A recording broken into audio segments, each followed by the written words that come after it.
nuestro Señor Jesucristo según San Lucas.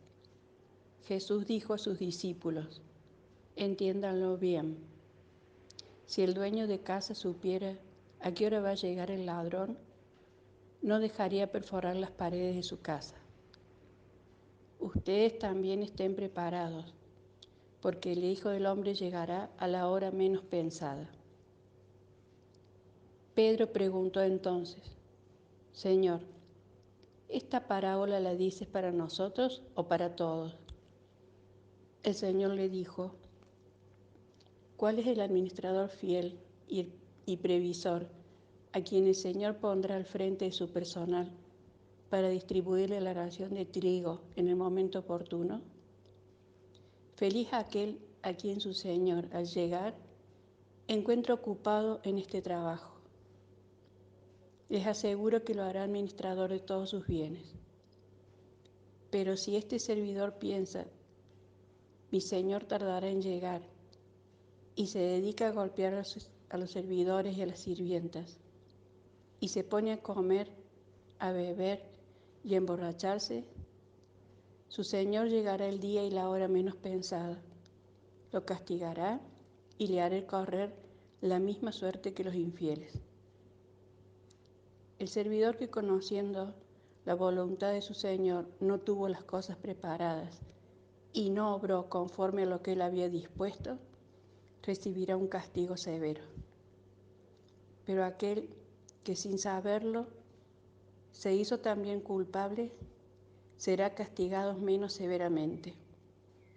Al que se le dio mucho, se le pedirá mucho, y al que se le confió mucho, se le reclamará mucho más. Palabra del Señor. El Evangelio de hoy tiene muchas enseñanzas. El Señor hoy nos habla de estar preparados para cuando Él venga a buscarnos. Él dice: cuando menos lo penséis, vendrá el Hijo del Hombre. También el Señor hace una pregunta: ¿quién es, pues, el administrador fiel y prudente a quien el Señor pondrá al frente de su servidumbre para darles a su tiempo su ración conveniente? El administrador no es el propietario, sino es el que el propietario le confía sus bienes para que los gestione con justicia y responsabilidad. La primera característica que el Señor pide al administrador es la fidelidad y la prudencia. A él le ha sido confiado un gran bien que no le pertenece. Esto es para nosotros también. Nos podemos preguntar: ¿qué es la fidelidad? La fidelidad es altruismo, no es temor. La fidelidad está inspirada por el amor y por su dinamismo. En griego, la palabra que indica fidelidad coincide con la que indica fe. La fe requiere que sea transmitida. Nos ha sido entregada a nosotros para nuestra salvación y para la salvación de los demás. Los católicos estamos llamados a permanecer fieles al Evangelio y al magisterio de la Iglesia. Tenemos que ser fieles a Dios y al prójimo, pero también debemos ser fieles a nosotros mismos. La fidelidad forma nuestro carácter y nos convierte en personas confiables. La fidelidad se trabaja y se empieza con cosas pequeñas. Como dice el Señor: quien es fiel en lo poco, es fiel en lo mucho.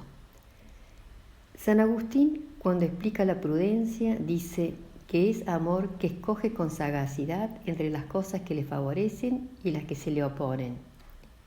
La prudencia es la que nos habla de lo que debemos hacer o dejar de hacer, la que nos enseña los medios que conducen al fin que pretendemos, la que nos indica cómo y cuándo debemos obrar. La palabra de Dios nos advierte sobre la fugacidad de la existencia terrenal y nos invita a vivirla como una peregrinación, manteniendo la mirada en la meta, en aquel Dios que nos ha creado, y porque nos ha hecho para sí, es nuestro destino último y sentido de nuestro vivir. Pidamos a Dios que nos dejemos conducir por el Espíritu para actuar rectamente según su corazón.